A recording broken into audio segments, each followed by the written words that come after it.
Well, okay, let's try this again. So what I said with Krista is on the Kansas site that she mentioned, if you haven't had a chance to check the strategic prevention framework out and just that site in general, please do so. It has a lot of great resources on there, and I encourage you to do that. We're going to the next slide, which we're going to talk about safe use. And the first thing we're going to look at as we're looking at this slide, the question is, are your loved ones taking their medications safely? As we go through this training today, I want you to extend yourself past your loved ones and think about yourself, and also think about those you serve. And just reflect on those as we go through this information today. Some of this information we are sharing today comes from the Kansas Poison Control Center as well.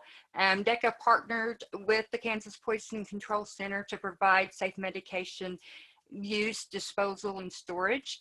And on this next slide, you can see that it says medicine cabinet or candy box. So in the chat there, can individuals tell me which ones tell me if you see a medication and what it looks like in the chat box. And Mike has just put in the chat box the poison control website. And so at this website, you'll be able to get the resources that we're talking about. Yes, absolutely, Sabrina, they're very scary how much they look alike. So mixed together in this, you can see there are sweet tarts, Skittles, hot tamales, jelly beans, Smarties, stomach relief, Tylenol, diet pills, allergy pills, just pills in general. Colace or red gel cap, someone says. The large red one on the bottom looks like a cough drop. So yes, absolutely. So you can see split line indicates a medication. Absolutely, it does indicate the medication, but you can see how easily it would be to mistake these if they were left out where children could get access to them. A leave on the right bottom, correct. So we're going to go to the next slide. So the steps in taking care of yourself and your health and your loved one's health is participating in it. It's your health. Don't be afraid to ask questions when you go to the doctor. Ask, why do you need the medication? Why is it right for you? Are there non-opioid treatment options that can help with pain relief? Could this treatment interact with my other medications? That is a really important question to ask. Last year, my husband had a surgery and they were sending him home from the hospital on an opioid pain medication, and he also had a sleeping pill that he took. And so I asked the doctor if they could be taken at the same time, and the doctor had told me yes, they could. And when I got to the pharmacy, I had this gut reaction that no, they can't. And so I asked the pharmacist, and she said absolutely not, that they needed to be taken 4 hours apart preferably. And so that's a question that I could have called the Poison Control Center and asked them, because they're available 24 hours a day, 7 days a week, and they'll answer questions. If you think your pet is taking medication, they'll answer questions about wrong medications. If someone got into one of your medications, they're available and really excellent resource to call. Also, read and follow the entire label. So when I say the entire label, remember the label, the pamphlet you get with your prescriptions that is pretty long in detail, has lots of description. That is something that you need to read through. And I know it takes it's pretty lengthy, but make sure you read through that, because there may be some drug interaction information in there or warning signs for signs and symptoms. And then write it down. We'll discuss this in detail here in a few minutes. Be prepared, know who to call. What are some side effects or one-of-a-kind adverse drug effects? Has anybody in this room ever had a side effect of a medication? And what was it, a serious side effect? Some people have to get to the emergency room. Some people have to have EpiPens to carry with them. Did you know the medicine mishap like interaction side effects caused over 700,000 emergency room department visits each year? Christy said she thought she was going to die. And Michaela says, oh my gosh, yes, serious. Trip to the ER. Yes, so side effects can have lots of ranges and lots of different effects. Because we age, we typically take more medicines. Older adults are twice as likely as others to come to the emergency departments for problems with their medicine, and nearly 7 times more likely to be hospitalized after an emergency room visit. So those are some things just to keep in mind. And then underneath that is the poison control number. You'll see it throughout the presentation, and I encourage you to go onto their website. You can get all the resources that we're going to go over today, and put that phone number in your telephone if you don't have it in your phone already. And next, we're going to talk about safe use of prescription medication. Hey, Dena. Yes? This is Mike. Sorry to interrupt you. There was a question that popped up in the chat a little bit ago from Michaela about, is there a checklist of questions to ask that we could share on social media? Yes, so there is a checklist, Michaela, and I'm going to, in just a minute, we're going to cover a card that you can get from the Poison Control Center that actually lists questions on there with some additional, and then we can also get you some information, additional information. I can get that and send it out, and have Crystal send it out, or we send it out in the follow-up email. And sure. Never take prescription medication that is not prescribed to you. Never share your prescription medications with anyone. Never take your prescription medication more often or in higher doses than prescribed. So if you missed your dose, don't ask your doctor what you need to do if you missed the dose. If you don't know and the doctor is not available, call your pharmacist or call the Poison Control Center. Taking opioids with other depressants such as sleep aids, anxiety medications, or cold medicines can be dangerous. Never drink alcohol beverages while taking opioid painkillers. And then tell your healthcare provider about all medicines and supplements you take. So it's important that you tell them about all the different medications that you're taking. So as you can see sitting here on the picture on this slide, this is actually, again, safe. And so we'll talk about that here in a little bit. And you can see the prescription pill box, and the prescription pill box. So you find a lot of individuals that use those at home. One of the things that I like to share with individuals is because I encourage them, if they're traveling, to take their prescription pill bottles, because you're supposed to have your prescription bottles with you if you are traveling, so that, let's say you got pulled over or something, you could let the police officer, if there was a question, you could let them know what you were taking. So we're going to go on to the next slide. So here's the list that I was referring to, Michaela. So as you can see, there's questions on here to ask your doctor or your pharmacist, and some of them are similar to what we just talked about. What if you miss a dose? The other thing is it take to take other medicines or vitamins. Even if you're going to take an over-the-counter vitamin, mineral, those types of things, be sure and ask your pharmacist. So, and your doctor about it, and if it's okay to take it, and make sure you mention it in your doctor's appointment. So for instance, I take a chromium picolinate from years ago, where I had a doctor who encouraged me to do so. And that medication actually decreases your blood sugar. So that would be an important thing for me to let my doctor know. And it wouldn't show up on the K-Tracks because it's not something that, it's an over-counter. It's in the vitamin section. Read and follow the entire label and write it down. Can I stop taking it if I feel better? That's a question. I know with antibiotics, people stop taking them when they start to feel better, and it's really important to continue taking them. And And Michaela, you're absolutely right. It's important for the lab to know. If you're getting any type of medical procedures done, it's important for you to let them know about all of them that you're taking. And so this is a card. This is one side of it that is a fold-up card that you can get from the Kansas Poison Control Center. You can see that on the card, you can write your doctor's name, your contact information, as well as your pharmacist information. And then on the next slide, we're going to talk about the list that's on there.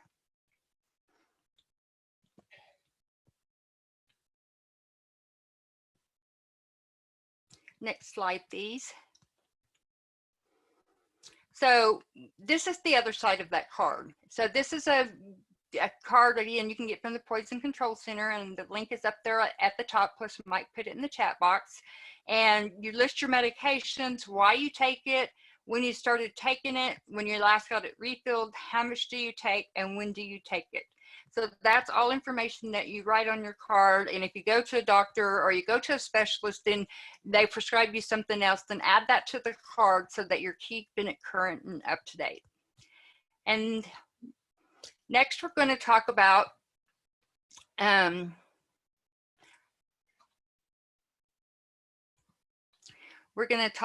safe storage.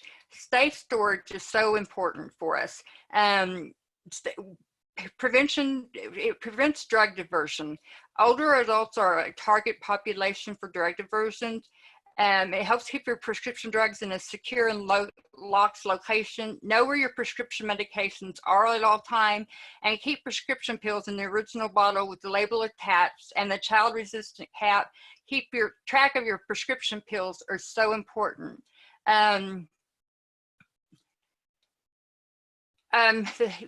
Bonnie, I would recommend that you contact the Kansas University, the Poison Control Center in Kansas, and I'm sure that they'll work with you on that. That would be my recommendation, and I can get you an contact for that as well.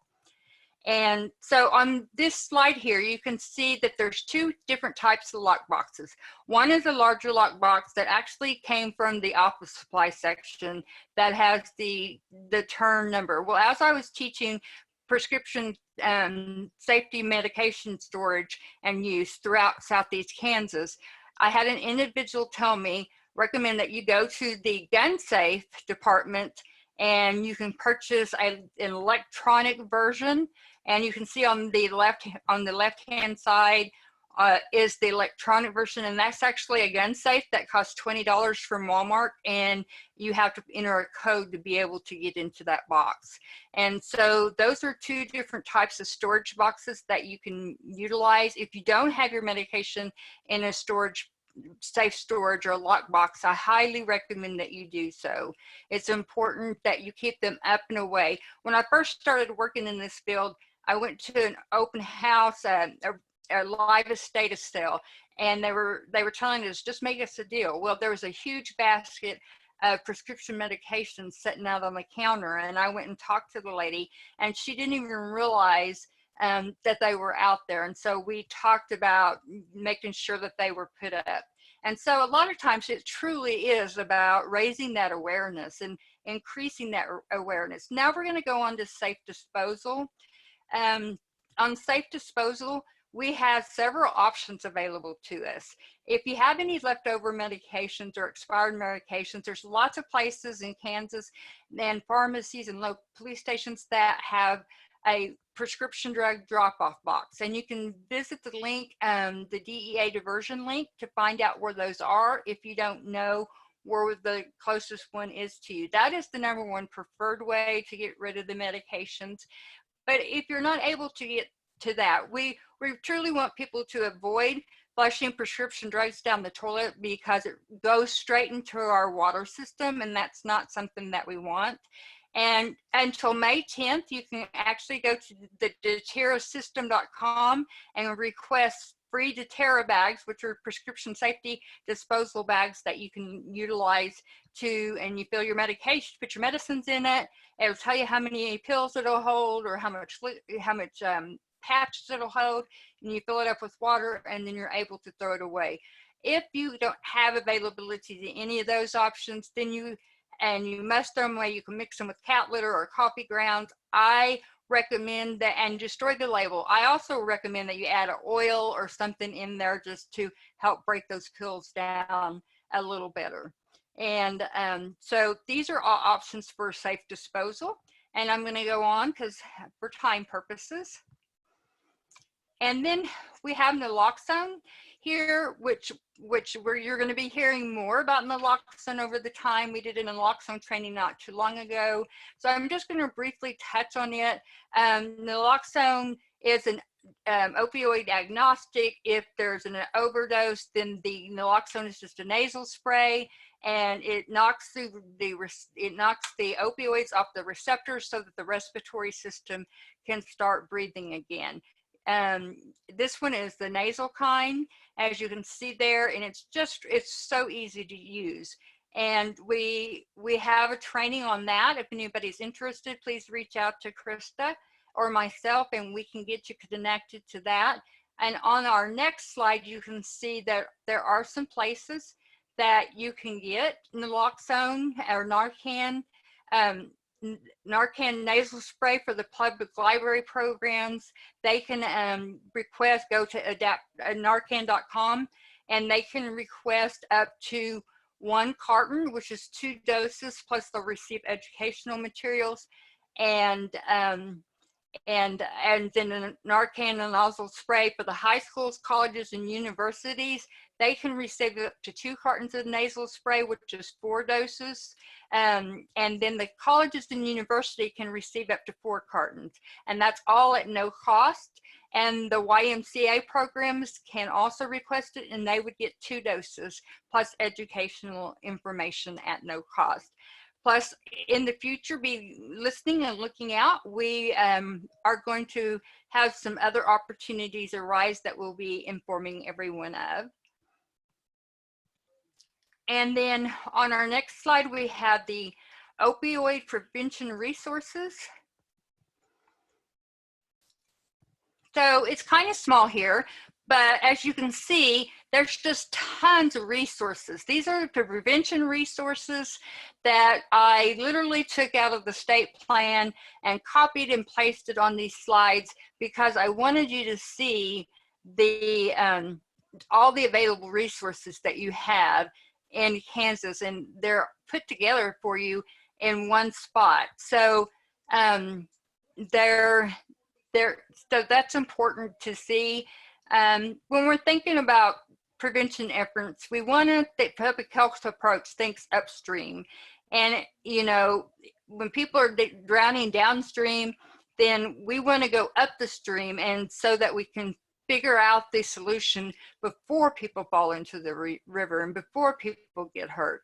And so there are media campaigns on here. There's the Kansas Prevention Collaborative that has some excellent resources as well. There data resources. DECA has modules and toolkits available for multiple topics. And then we also have there's just tons and tons of resources. Krista, is there anything that I left out that you would like to make sure we mention in this section?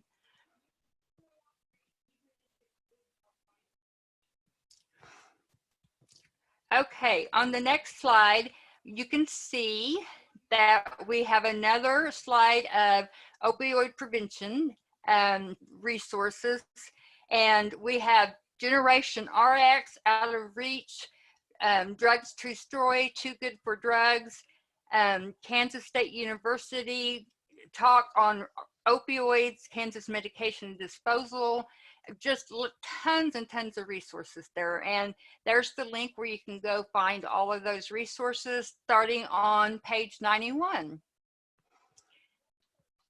And then we're going to move on along because we're going to talk about meth real quickly. We're going to talk about meth prevention. I'm going to cover some HIDE information. I had the privilege and honor of going to the National Meth, Cocaine, and Stimulant Conference in November, and our Midwest HIDE Kansas Task Force and Initiatives provided me this latest up-to-date data on our next slide. of the seizures that have taken place in Kansas since 2016. So if we can go on to the next slide. So you can see that last year spiked tremendously in 2019. We had 1,405.87 kilos seized in the state of Kansas. And on the 2020, that just includes January, February, and March. And April has not been tabulated yet. And then next on the slide that you have up currently is the Midwest Heightened Intensity. Can we go back? Yeah, thank you. Heightened Intensity Drug Trafficking Map. You can see the major towns that go through there. The Midwest Heightened states include Kansas, North Dakota, South Dakota, Nebraska, Iowa, and Missouri. And so there's some major highways that go through there. We have I-70, I-80, I-90, I-94, I-29, and I-35. And the areas in yellow on the map are the heightened areas. And then the slide that Krista has up on the screen right now has the National Threats Initiative, a national heightened program. These are the meth and seizures in 2011 to 2018, and you can see the counties that there were seizures that took place and the percentage of change. And then on our next slide, the Midwest Heightened Threat Assessment Survey, Drug Threat Ranking. This is from the 2019 Midwest Heightened Greatest Drug Threats. They have methamphetamine ranked as number 1, heroin and synthetic opioids 2, marijuana 3, cocaine, controlled prescription drugs, new psychoactive substances, and club drugs. And you can see that they've listed the drug threat as well as the availability and contributing factors and levels of use. And so we will be putting this up on the website, so you'll be able to have access to this. And on our next slide, I just put some Kansas stories down here on the next slide. I actually literally just Googled methamphetamine bust in Kansas. And you can see on the next slide,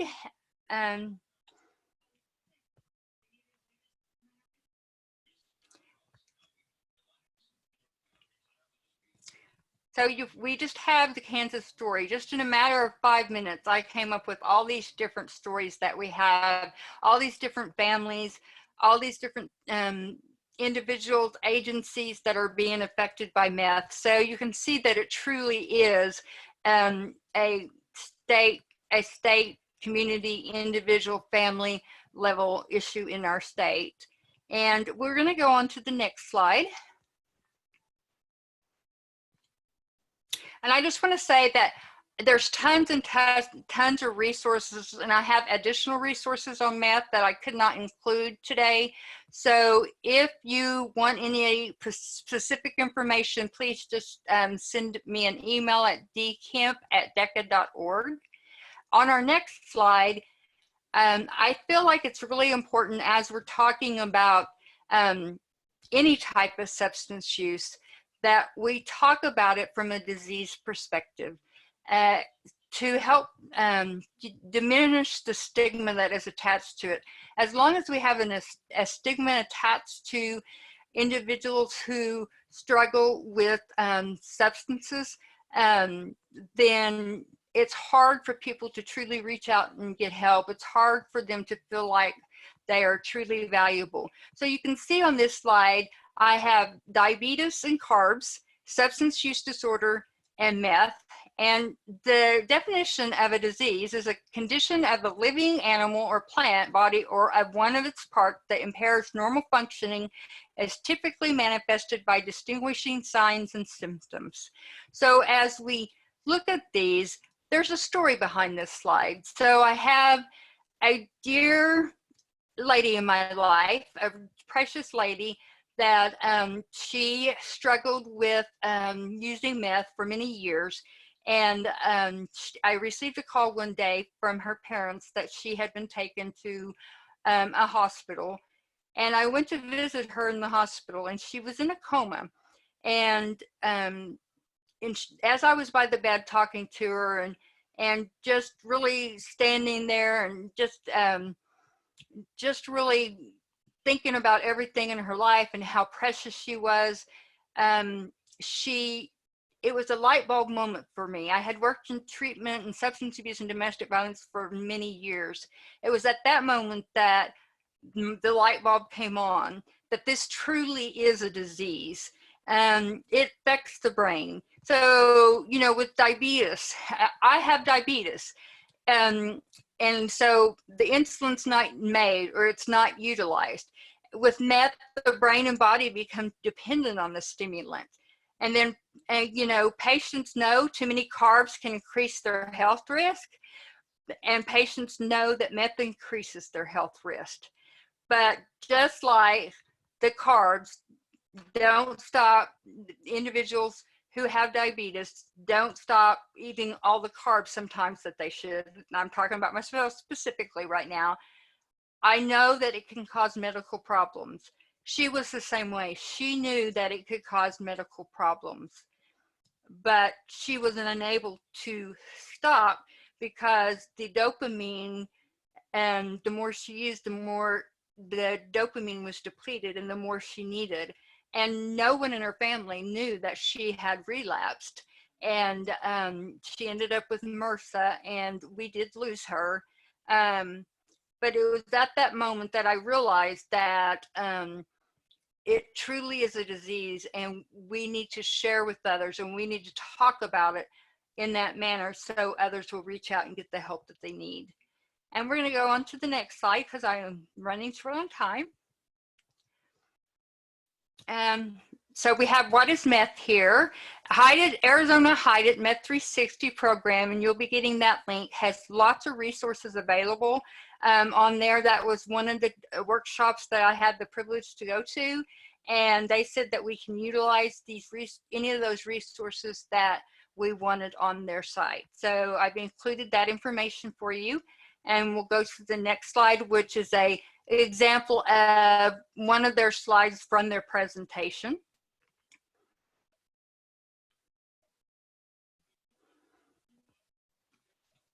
Next slide, please.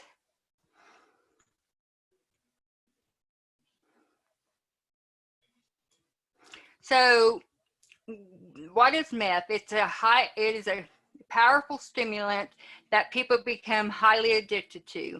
Right here in this picture that's put up on the screen right now, people experience withdrawals. There can be long-term effects. A person can overdose, and it can lead to stroke, heart attack, or organ problems.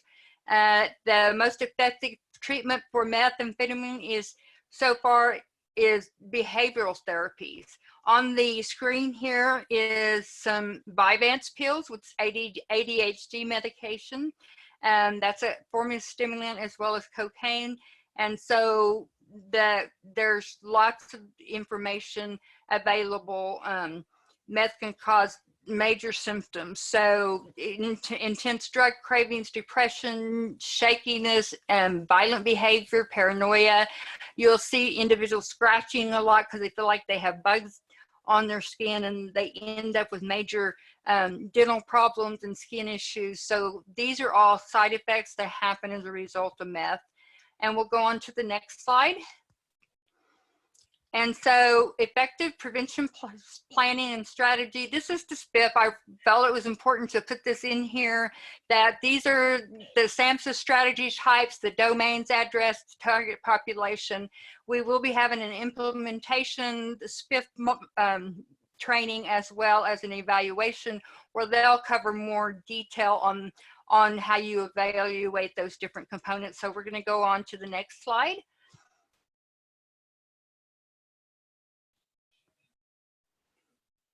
So here we have prevention resources. We have the Meth 360 program. It has parenting toolkits. It has classroom toolkits.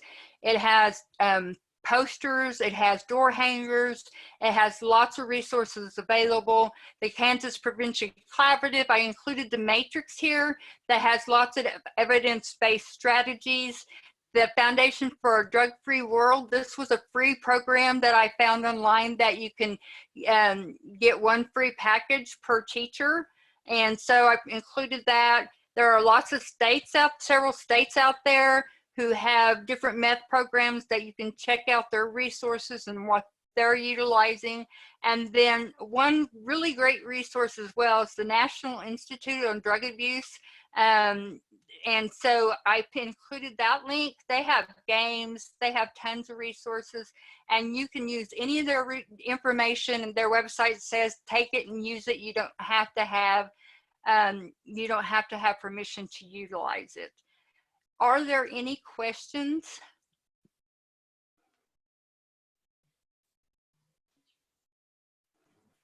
Hey, Dena, there's one in the chat. You just answered it, but there's one from Sabrina, if you can see it, or would you like me to read it to you? No, I can see it. You can use this information in the chat. I mean, in your newsletter, Sabrina. If you let me know specifically what information you're using, I can make sure that you get the reference information for that slide. The last slide that's up there is the references, which will be online too. So as long as you reference it, but if you don't know, just contact me and I'll be glad to let you know so we can get it referenced. Great. I appreciate your time today, and I really hope that this was helpful and beneficial to you, and that you're able to take it back to your communities, to those you love, and utilize it. Thank you very much. Have a great day.